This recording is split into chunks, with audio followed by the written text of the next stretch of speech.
Hello friends, welcome to my YouTube channel Keerthi's vlogs. ఈరోజు మనం restaurant style methi malai పన్నీర్ని ఇంట్లోనే ఎలా తయారు చేయాలో చూద్దాం. ఈ క్రీమీ మరియు టేస్టీ కర్రీ రోటీలోకి, నాన్లోకి లేదా జీరా రైస్లోకి ఎందులో అయినా సర్వ్ చేసుకోవచ్చు. ఈ కర్రీ కోసం ఫస్ట్ ఒక బౌల్ తీసుకొని అందులో ఒక 15 నుంచి 20 జీడిపప్పులను యాడ్ చేసుకోవాలి. ఇందులో కొద్దిగా హాట్ వాటర్ని యాడ్ చేసి 1 గంట పాటు నానబెట్టుకోవాలి, లేదా నార్మల్ వాటర్తో ఒక 4 అవర్స్ పాటు నానబెట్టుకోవాలి. ఈ జీడిపప్పు నానేలోపు మెంతికూరను మనం కట్ చేసుకోవాలి. దీనికోసం నేను ఇక్కడ 1 కట్ట మెంతికూరను తీసుకుంటున్నాను. వెయిట్లో చూస్తే ఇది అప్రాక్సిమేట్లీ 170 గ్రామ్స్ ఉందండి. ఈ మెంతికూరని మట్టంతా పోయేలాగా 1కి 2-3 సార్లు శుభ్రంగా కడిగి సన్నగా కట్ చేసుకోవాలి. ఇప్పుడు మన గ్రేవీలో మెయిన్ ఇంగ్రీడియంట్ అయిన ఆనియన్స్ని మీడియం సైజులో ఉండేవి ఒక 4 తీసుకుంటున్నాను. ఈ ఆనియన్స్ని శుభ్రంగా కడిగి మరీ సన్నగా కాకుండా మరీ లావుగా కాకుండా ఫ్రై చేసుకోవడానికి వీలుగా ఉండేలాగా కట్ చేసుకోవాలి. గ్రేవీ కోసం ఒక కడాయి తీసుకొని అందులో 1 టేబుల్ స్పూన్ బటర్ని యాడ్ చేయాలి. బటర్ కొద్దిగా మెల్ట్ అయ్యి వేడయ్యాక ఇందులో 1 table spoon pepper, 1 table spoon షాజీరా, అలాగే 1 స్టార్ అనాస్, 3 యాలకులు, అలాగే 3 లవంగాలు యాడ్ చేసుకోవాలి. ఇందులోనే 1 ఇంచ్ దాల్చిన చెక్క, అలాగే 1 బిర్యానీ ఆకు యాడ్ చేసి మంచి సువాసన వచ్చే వరకు వేయించుకోవాలి.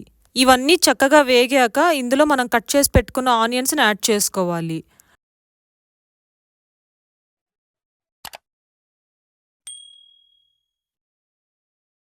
ఆనియన్స్ను ఒకసారి మిక్స్ చేసుకున్నాక ఇందులో 1 ఇంచ్ అల్లం ముక్కను, అలాగే 7-8 వెల్లుల్లిని యాడ్ చేసి ఒకసారి మొత్తం చక్కగా మిక్స్ చేసుకోవాలి. ఇప్పుడు ఇందులో ఒక 5 పచ్చిమిరపకాయలని చిన్నగా కట్ చేసుకొని యాడ్ చేసుకోవాలి. ఇందులో మనం 5 పచ్చిమిరపకాయలను యాడ్ చేసినా మనకి గ్రేవీ తినేటప్పుడు ఎక్కడ మనకి స్పైసీగా ఉండదండి, చాలా కమ్మగా అనిపిస్తుంది. ఎందుకంటే మనం ఇందులో ఆనియన్స్, అలాగే జీడిపప్పు, బటర్ని యాడ్ చేయబోతున్నాం కాబట్టి చాలా కమ్మగా అనిపిస్తుంది. ఇలా ఒకసారి చక్కగా కలుపుకున్నాక లిడ్తో క్లోజ్ చేసి ఆనియన్స్ ట్రాన్స్పరెంట్ అయ్యే వరకు మగ్గనివ్వాలి. ఒకవేళ అవసరం అనిపిస్తే కొద్దిగా సాల్ట్ని యాడ్ చేసి అడుగంటకుండా మధ్య మధ్యలో కలుపుకుంటూ చక్కగా మగ్గనివ్వాలి. ఆనియన్స్ ఇలా ట్రాన్స్పరెంట్ అయ్యాక దాల్చిన చెక్క, స్టార్ అనాస్, బిర్యానీ ఆకుని తీసి పక్కన పెట్టుకోవాలి. అలాగే ఈ ఆనియన్ మిశ్రమాన్ని మొత్తాన్ని కూడా వేరే బౌల్లో ట్రాన్స్ఫర్ చేసుకొని చల్లారేదాకా పక్కన పెట్టుకోవాలి. ఇప్పుడు అదే కడాయిలో 1 టేబుల్ స్పూన్ బటర్ని యాడ్ చేసి ఇందులో మనం పన్నీర్ క్యూబ్స్ని యాడ్ చేసుకొని గోల్డెన్ బ్రౌన్ కలర్ వచ్చే వరకు వేయించుకోవాలి. నేను ఇక్కడ 200 గ్రామ్స్ పన్నీర్ని యూజ్ చేస్తున్నానండి. ఫ్రై చేసుకున్న పన్నీర్ని వేరే బౌల్లోకి ట్రాన్స్ఫర్ చేసుకొని పక్కన పెట్టుకోవాలి.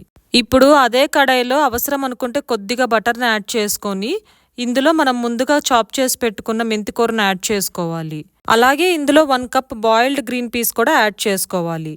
ఇలా ఒకసారి చక్కగా మిక్స్ చేసుకున్నాక ఇందులో మనం ముందుగా పక్కన పెట్టుకున్న దాల్చిన చెక్క, స్టార్ అనాస్, బే లీఫ్ను కూడా యాడ్ చేసి ఒకసారి మొత్తం చక్కగా కలుపుకోవాలి. మెంతికూరలోని పచ్చితనం పోయే వరకు చక్కగా ఫ్రై చేసుకుంటూ ఉండాలి.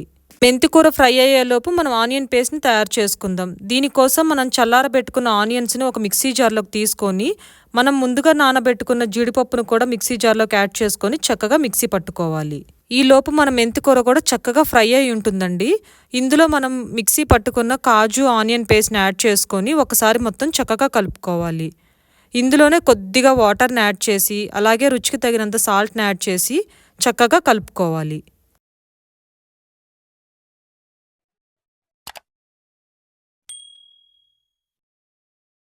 ఇప్పుడు ఇందులో ఫ్రై చేసి పెట్టుకున్న పన్నీర్ క్యూబ్స్ని యాడ్ చేసి ఒకసారి మొత్తం చక్కగా కలుపుకొని లిడ్తో క్లోజ్ చేసి ఒక 5 మినిట్స్ పాటు మగ్గనివ్వాలి.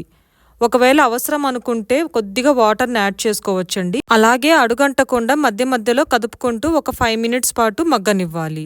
ఒక 10 మినిట్స్ తర్వాత లిడ్ను ఓపెన్ చేసి చూస్తే నాకు గ్రేవీ అనేది ఇలా ఉందండి. ఈ స్టేజ్లో నేను ఒక 1/2 కప్ ఫ్రెష్ క్రీమ్ని తీసుకుంటున్నాను. ఈ ఫ్రెష్ క్రీమ్ మొత్తాన్ని ఒకసారి చక్కగా కలుపుకోవాలి. ఒకవేళ ఇందులో అవసరం అనుకుంటే కొద్దిగా కసూరి మెతిని యాడ్ చేయొచ్చండి, బట్ నేను ఇక్కడ కసూరి మెతిని ఏం యాడ్ చేయటం లేదు. ఇలా ఒకసారి చక్కగా మిక్స్ చేసుకున్నాక ఒక 2 నిమిషాల పాటు మూత పెట్టుంచి స్టవ్ ఆఫ్ చేయండి. అంతేనండి, ఎంతో రుచికరమైన మన restaurant style methi malai paneer ready. ఇది రోటీలోకి, నాన్లోకి, జీరా రైస్లోకి దేంతో సర్వ్ చేసినా మీ ఫ్యామిలీ మెంబర్స్ అలాగే ఫ్రెండ్స్ ఎంతో ఎంజాయ్ చేస్తారు. మీరు డెఫినెట్గా ట్రై చేసి మీకు ఎలా కుదిరిందో నాతో కామెంట్ రూపంలో తెలియజేయండి. అలాగే ఈ వీడియోకి ఒక లైక్ ఇచ్చి మీ ఫ్రెండ్స్ అండ్ ఫ్యామిలీ మెంబర్స్తో షేర్ చేయండి. నా ఛానల్ కీర్తిస్ వ్లాగ్స్ని సబ్స్క్రైబ్ చేసుకొని పక్కనే ఉన్న బెల్ ఐకాన్ని క్లిక్ చేయండి. మళ్ళీ నెక్స్ట్ వీడియోలో కలుద్దాం.